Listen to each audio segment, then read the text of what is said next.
Hi, I'm your host Vasco Duarte. Welcome to the Scrum Master Toolbox podcast, where we share tips and tricks from Scrum Masters around the world. Every day, we bring you inspiring answers to important questions that all Scrum Masters face day after day. Hello, everybody. Welcome to our Scrum Master Toolbox podcast Thursday episode, the success episode with Bram De Block. Hey, Bram, welcome back. Hi, thank you, Vasco. Thanks for welcoming me back. This is going too fast. It is. The weeks go really fast here on the podcast. And so many of our listeners report that they take the whole week of shows and they listen to it in one go. That's how it feels for us here when recording. Yeah, I listen to the podcast while running and then just keep it on. Continue. Keep listening. Yeah. Keep listening, exactly. All right, so Success Thursday, and of course we start with your favorite retro. So share with us, what's your favorite retrospective format and why? My absolute favorite is the lean coffee format. Is the one I use. It really has everything in my mind to make sure everybody is engaged. It's every personality, even if you're extrovert, introvert, doesn't matter. The lean coffee gives you some individual time to just use your mind, think without getting disrupted, put down your thoughts. How can we improve? What are challenges for the team? And then again, to stimulate that engagement, everybody can vote on the topics they think are most valuable, and we start discussing the most voted topic until time runs out. It has everything in my mind for a good retro. Yeah, absolutely. And this aspect of prioritization is actually very important. So there's the silent brainstorming. Then, of course, you can do some clustering or grouping if there's things that are similar. But then you let the team decide, this is what we want to discuss. And although I would not use the lean coffee every time, I think it is a perfect format to do what you would call the regular retrospective, when there's nothing like really serious or urgent that you need to talk about. It's actually a great format. Absolutely, and absolutely bang on, change your format of the retrospective, or even with the lean coffee, the level of engagement will drop. And we've actually, together with all the agile coaches here, we write recipes of retrospectives. That you don't even need to be a Scrum Master or an agile coach or product owner. Just step by step, like in a cookbook, you follow these steps and you will get a team that is retrospecting on how to become more effective. Absolutely. And I don't know if you guys ever published those recipes. Yes, absolutely. I should probably mention that.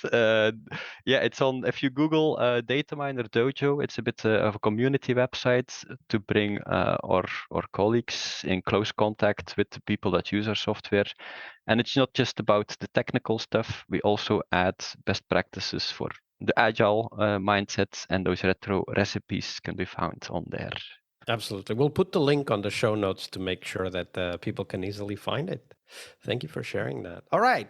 Next, we talk about what I think is the question of the week, which is, what does success mean for us as Scrum Masters? So, Bram, give us your take on that question. Well, I've had that question before, and it really depends a bit on what level are you looking at the success. If it's on company level, company-wide, then it's really whatever those goals are, those metrics that the company is trying to achieve, those also reflect your success as a Scrum Master. Because you are there in the company, in a team, to ultimately achieve a goal that the company has set. So if the company says, we want to have increased customer satisfaction, then you as a Scrum Master, you work together with teams, and one of the goals there is also to get that customer satisfaction up. And that's how I measure my own success, for example. But like I said, it depends a bit on the level. And I'm currently in a team, and it was really cool. It was really great. The first retrospective I did with them, they came up with a goal they wanted to achieve, and it was support tasks coming in. so that they needed to help a customer. They wanted to be able to process that much faster. So not something I came up with, it's something they came up with. But there then the level of success, or how are you successful, is to see how can I help that team achieve their goal. So again, I would measure my own success by, okay, can we now process that support quicker, faster? Let's measure that. Have I done a good job helping them? Has it come at a cost for different things or not? Measure that as well. So one of the things that I get from your answer is that ultimately our success is measured as Scrum Masters, is measured in function of somebody else's success, right? Whether it's the company or the product or the team. It's about helping others succeed. Is that how you see it? Absolutely. It's in the name. It's Agile Coach. You are the coach. You are there to bring all that potential in the team to the surface. You are there to make them stronger, more effective. They have it in them. You are the coach that needs to bring it to the surface. Well, one of the things that is difficult for us in that respect is that we also, if we take this definition to its logical conclusion, we also need to be responsible for helping those teams, those companies, those product owners define success for themselves, right? Yes, and by helping them figure out what really matters to me in my role and function. Not for you to say, hey, this is your measurement, this is what you need to achieve, but to talk to them and say, hey, what do you want to achieve with your product? Help them And I think reflect there. that's a very important conversation that we often miss. So do you have some tips to share with us about how to create that positive conversation? Because sometimes when we ask, so what's the goal that you want to achieve, people might feel threatened, like maybe we are intruding in their own definition of work. And I don't know, like, what have you learned about that? Because I imagine it hasn't always been easy to get the product owner or a team or the company itself to define what success looks like. Yeah. Yeah, absolutely. What helps is that first you do want to challenge them and say, think about the vision. What is the vision for your product? And not just you have to come with that vision. Let's sit together. Let's help each other, and not just, okay, you don't have a vision, you failed. No, okay, what can we start with? Let's make iterations in that as well. Have a vision that, okay, we want to make sure that the engine keeps running. And what does that mean in our company is that all the core functionalities, they keep running, that we are really there for the stability, the robustness of our software platform, for example. Start there and then, okay, where do we want to go after that? Set some horizons that we want to achieve. Okay, more than just keep the engines running. We also want to make it more tangible. We also want to introduce new functionality that will automate work of our customers, for example, stuff like that. Yeah. And that conversation needs to be facilitated, right? Like what you just said, like the series of questions that we ask and so on. And of course, one way to do that is to also give examples from our past. These are a few goals that I've seen in other teams, and this is why it was important for them. Because one of the things that I very often realize is that when I talk to product owners and even to teams, they define success as doing all the things that are in the backlog. And I know that that's impossible to achieve because the backlog is an ever-growing list of things to do. It's not even goals to achieve or value to deliver. It's an ever-growing list of things to do. And if you have an infinite task list that just keeps on growing, you can never succeed.